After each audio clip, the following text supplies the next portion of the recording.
Hello, welcome to all.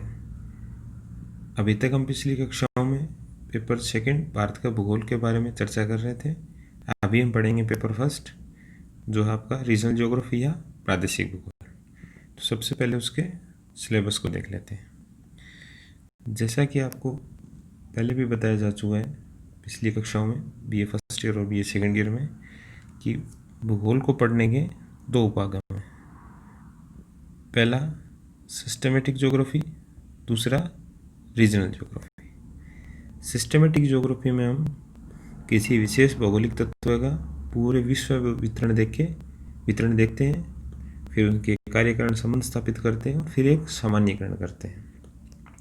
जैसा कि उदाहरण के लिए अगर विश्व में वर्षा का प्रतिरूप देखें तो हम कहेंगे कि विषुवत के क्षेत्र में सर्वाधिक बारिश होती है, जबकि जो उष्णकटिबंधीय क्षेत्रों में जो महाद्वीप स्थित है उनके पश्चिमी भाग में कम बारिश होती है। तो इस प्रकार का जो प्रतिरूप है, या फिर मानव भूगोल के तत्वों के बारे में भी अध्ययन कर सकते हैं, जैसा कि गेहूं के उत्पादक क्षेत्र कौन कौन से हैं और कौन कौन सी ऐसी जलवायु की या मिट्टी या सिंचाई की दशाएं हैं जिनके कारण उनका किसी विशेष क्षेत्र में उत्पादन अधिक या कम होता है।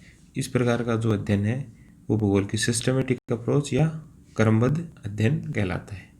जैसा कि आपने बीए प्रथम वर्ष में भौतिक भूगोल तथा बीए द्वितीय वर्ष में मानव भूगोल के जो आपके जो पेपर थे उनके बारे में जो पढ़ा वो भूगोल की क्रमबद्ध उपागम था। दूसरा उपागम होता है रीजनल, प्रादेशिक। इसमें क्या, किसी प्रदेश विशेष के जो समस्त भौगोलिक तत्व हैं उनका अध्ययन करते हैं। अर्थात जो उदाहरण के लिए जैसे आप बीए सेकेंड ईयर में था आपके राजस्थान का भूगोल, या अभी बीए फाइनल ईयर में भारत का भूगोल, तो इसमें क्या करते हैं, किसी क्षेत्र का चुनाव किया जैसे राजस्थान या भारत, फिर इसके जो समस्त भौगोलिक तत्व हैं चाहे वो भौतिक हो या मानवीय या मानव भूगोल से संबंधित हो, उन सभी का एक समेकित अध्ययन किया जाता है। जैसे कि हमने आप रिकॉल करें तो राजस्थान के भूगोल में हम सबसे पहले उसकी जो भूगर्भिक संरचना, फिर उसकी जो भौतिक संरचना है जिसमें कि भूआकृतिक विभाजन, फिर अपवा प्रणाली, नदियाँ, और उसके बाद प्राकृतिक वनस्पति, इन सब प्राकृतिक तत्वों का, फिर कृषि, उसके उद्योग, खनिज, परिवहन, व्यापार, जनसंख्या, अधिवास प्रतिरूप, इन सब जो मानव भूगोल के तत्व हैं इन सब का हमने एक साथ एक समेकित ढंग से अध्ययन किया। इसी प्रकार आपके पेपर सेकंड में अध्ययन करेंगे। तो ये जो अप्रोच है ये कहलाती है रीजनल ज्योग्राफी या प्रादेशिक भूगोल।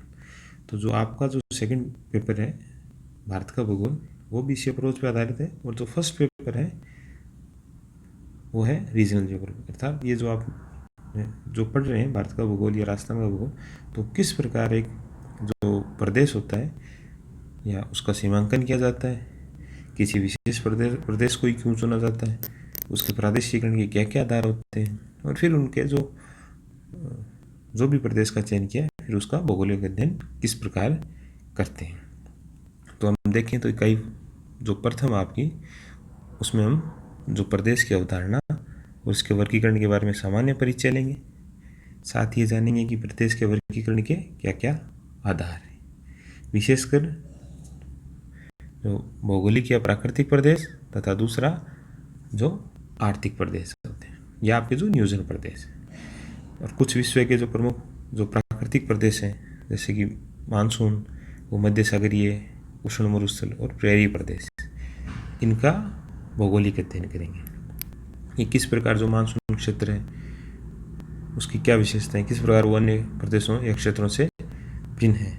जैसे कि मानसूनी क्षेत्र की प्रमुख विशेषता है कि जो वायु में जो परिवर्तन होता है, जो वार्षिक परिवर्तन होता है, जैसे कि भारत में देखें तो 6 महीने दक्षिणी पश्चिमी मानसून, फिर उसके बाद उत्तरी पूर्वी मानसून, दूसरी इसके बाद जो वर्षा का मौसमी सेकेंद्रण होता है, भारत में भी 85% वर्षा जून, जुलाई, अगस्त, सितंबर 4 महीनों में हो जाती है, और बाकी जो महीने होते हैं वो अपेक्षाकृत शुष्क होते हैं। तो ये इसकी विशेषता है। इन आधारों पर इनके बाकी भौगोलिक तत्वों का अध्ययन करेंगे।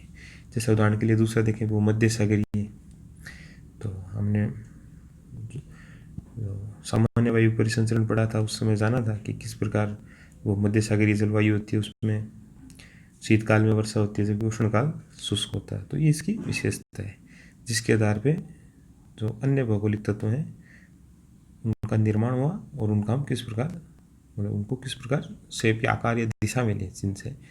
तो इस संदर्भ में हम इन सभी जो मानसून भूमध्य सागरीय उष्ण मरुस्थलीय प्रेरी प्रदेश, इन प्रदेशों का अध्ययन करेंगे। फिर इकाई 2, 3, 4 और 5 में विभिन्न देशों के जो भौगोलिक तत्व हैं उनके बारे में पढ़ेंगे।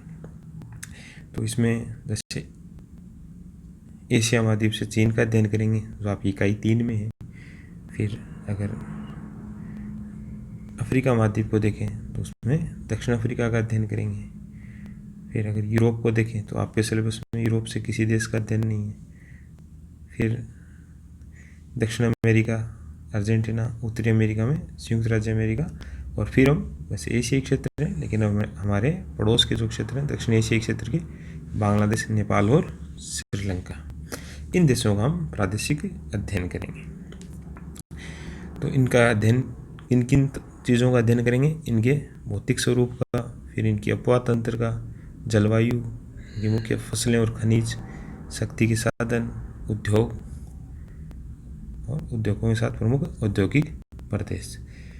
तो इन जो टॉपिक्स हैं हेडिंग्स के अंतर्गत हम इन सभी का अध्ययन करेंगे। तो सबसे पहले हम जो इकाई 1 से प्रारंभ करेंगे कि जो प्रदेश की अवधारणा है, जो रीजन है वो, और उसका डिमार्केशन, सीमांकन तथा उसका क्लासिफिकेशन या वर्गीकरण किस प्रकार से करते हैं। तो इसके बारे में हम अगली कक्षा में चर्चा करेंगे। धन्यवाद।